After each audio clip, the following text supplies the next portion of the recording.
Hey guys, good morning. আজ আমার বিশেষ কোনো কাজ নেই, তাই আমি নিজে কাজ খুঁজে নিয়েছি। এই যে নিয়েছি সিক। আমি এখন যাচ্ছি ছাদ, কারণ প্রচুর টব আছে আমার কাছে যেগুলোতে হোল্ড করা নেই। তো এই যে হচ্ছে টবগুলো, এগুলো সবগুলো নেব আর সবগুলোতেই হোল্ড করব। তো চলো। এই সকাল সকাল বাগানে কাজ করতে আমার ভীষণ ভালো লাগে। আর অনেকগুলো টব এনেছি, ওদিকেও রয়েছে অনেকগুলো টব, তোমাদেরকে আগেই দেখিয়েছি।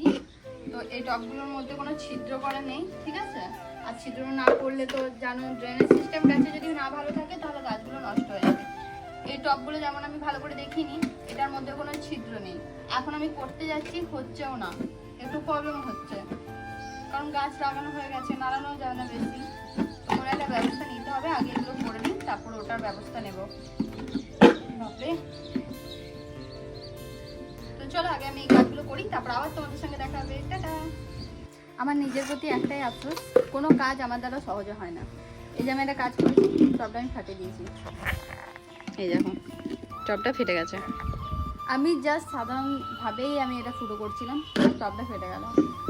কোনো কাজটা আমার দ্বারা সহজে কেন হয় না আমি নিজেও বুঝতে পারি না। এত সাবধানতার সাথে করবো তাও হবে না। আমি একটা টব ফাটিয়ে দিয়েছিলাম, মা আমাকে বকাবকি দিচ্ছিল। এক্ষুনি মায়ের দ্বারা কি হয়েছে দেখাই তোমাদেরকে। দাও দাও দাও, এই দেখো, পুরো টবটাকেই ফাটিয়ে দিয়েছে। আমি তো একটু ফাটিয়েছিলাম, মা তো পুরোটাকেই ফাটিয়ে দিয়েছে। এবার বলো মাকে কে বকবে বলো? হেল্প করতে বলছে হেল্প করতে এসেছি, হেল্প করার নামে আমার টপ ফাটিয়ে দিচ্ছে। ওয়াও, আবার ফাটবে দেখো। থেকে যাবো, ওটা থেকে যাক, আমি করে নিচ্ছি। চলো এই কাজগুলো কমপ্লিট করে আবার দেখা হচ্ছে তোমাদের সাথে। এখন বাজে 10:30। এই সবে আমার গার্ডেনের কাজ শেষ হয়েছে, এবার নিচেতে কিছু কাজ আছে সেটাই করব।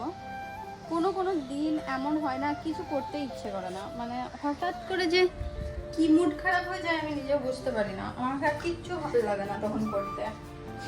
আজ সেরকম সকাল থেকে কিচ্ছু ভালো লাগছে না করতে, কিন্তু কিছু করার কাজগুলো করতেই হবে, সেজন্য ওগুলো করেছি। কি করছেন আপনি? कर दो तेरा फेस रिवील, कर दो इसका फेस रिवील, बताओ। আর সকাল থেকে হচ্ছে আমার এই সাইডের কানে ব্যথা। তো এখন আমি মনে হয় ডক্টরের কাছে যাব, জানি না কি করব, বাট ডক্টরের কাছে যেতে পারি। এই সাইডে এত যন্ত্রণা করছে, কানের মধ্যে কিছু একটা হয়েছে, ইনফেকশন হয়ে গেছে কিনা সেটাই ভয় করছে। তো জানি না, আমার তো ভীষণ ভয় করছে, যদি ইনফেকশন হয়ে যায় তো একটা আলাদাই বাড়াবাড়ি। তো দেখা যাক, আমি তো এখন খুবই